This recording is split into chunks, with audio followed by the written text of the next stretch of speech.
first star I see tonight. Story written by Andrew Leon Hudson and adapted by Nicola Prentis. Dr. Tomas Streyer looked around the control room at his team of scientists and engineers. He was excited and frightened, but he tried to seem calm. In a few minutes, they might start to discover something amazing: how the universe began.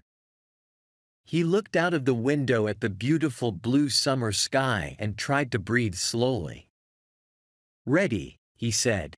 He pressed the first button and the complicated computers and machines came to life. "Set," he said.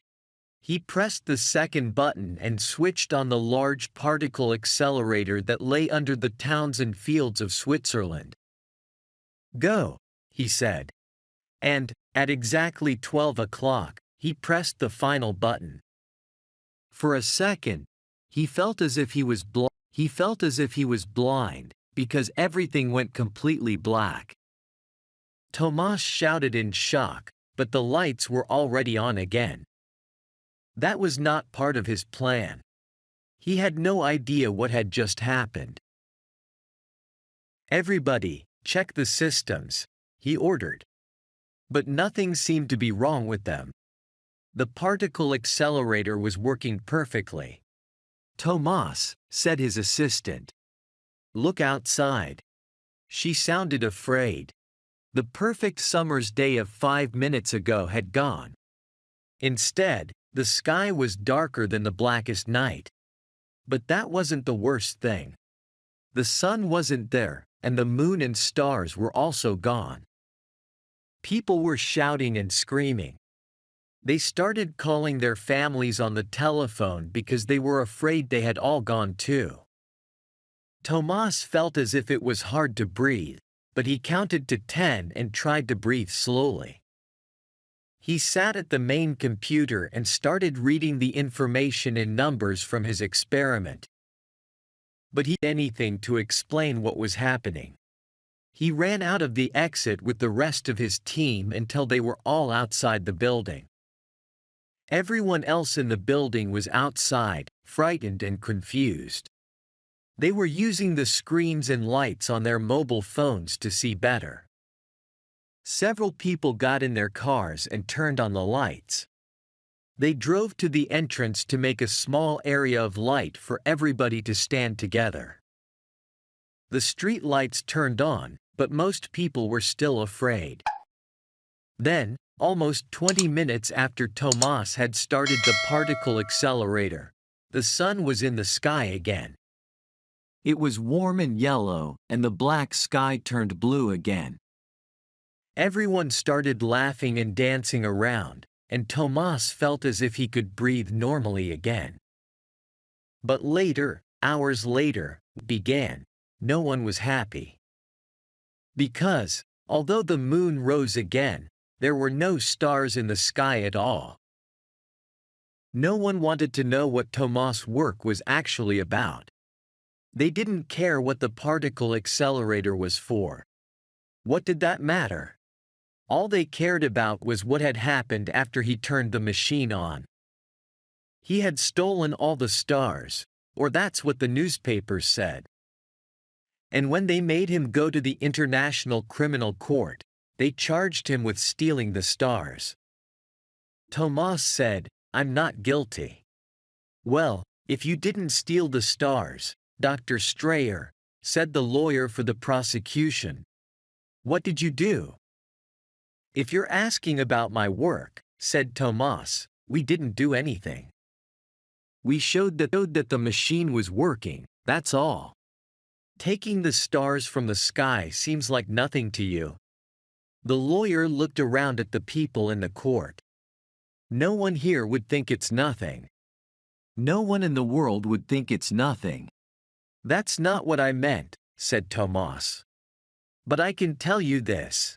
When the machine started, there were suddenly no photons in the test room." "What?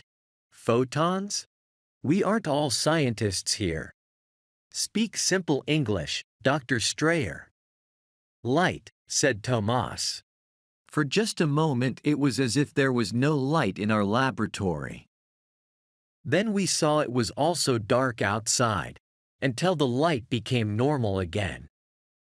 Normal, Dr. Streyer? It wasn't normal when the lawyer checked his notes. The sun went out for exactly 16 minutes and 40 seconds.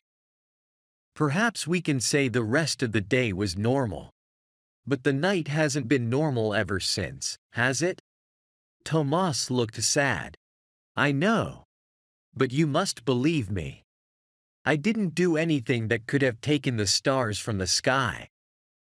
So are you saying you didn't steal the stars from us? Said the lawyer.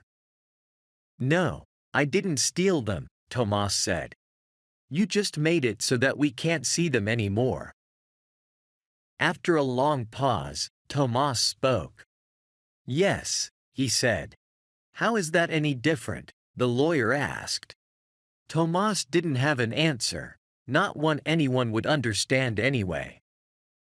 And if they understood it, they wouldn't believe him. He had an idea, but it would take years to prove it. Instead, he changed his mind and said, I'm guilty.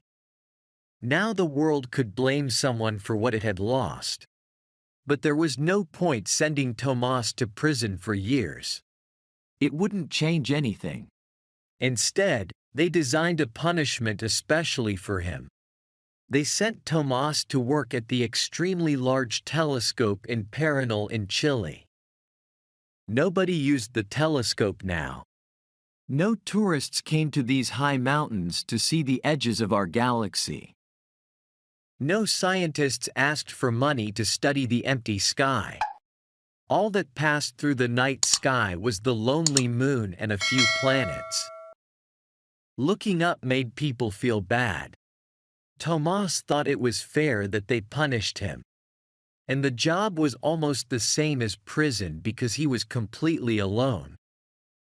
After a few years, the world forgot about him. Or, at least, everyone decided to leave him alone. Every evening he watched the sun go down. The red ball was gone exactly 8 minutes and 20 seconds after it actually went behind the Earth.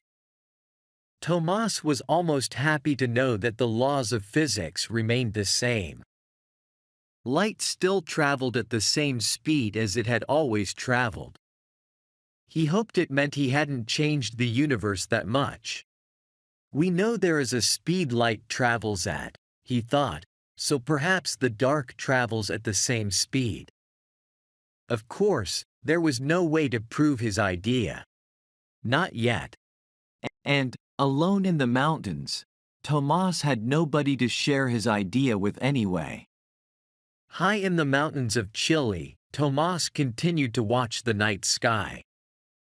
With the enormous telescope, he looked at the same place in the empty sky every night, even though there was nothing to see. And each day as the sun went down, he thought of the song his parents sang to him as a child. Star light, star bright.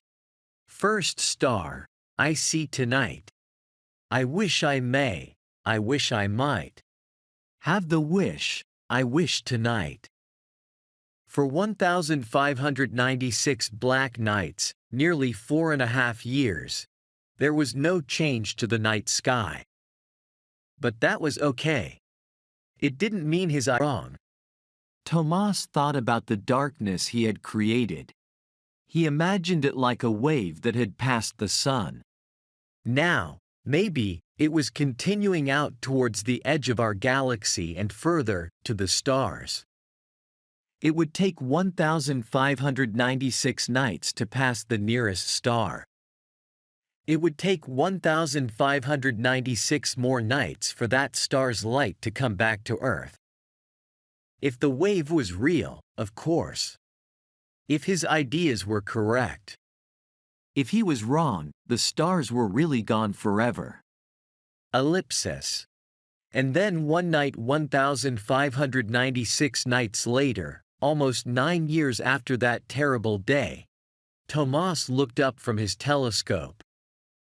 There was Alpha Centauri twinkling back at him from the night sky. The first star. He felt tears in his eyes and he made a wish. And he imagined millions of other people were making their wishes too.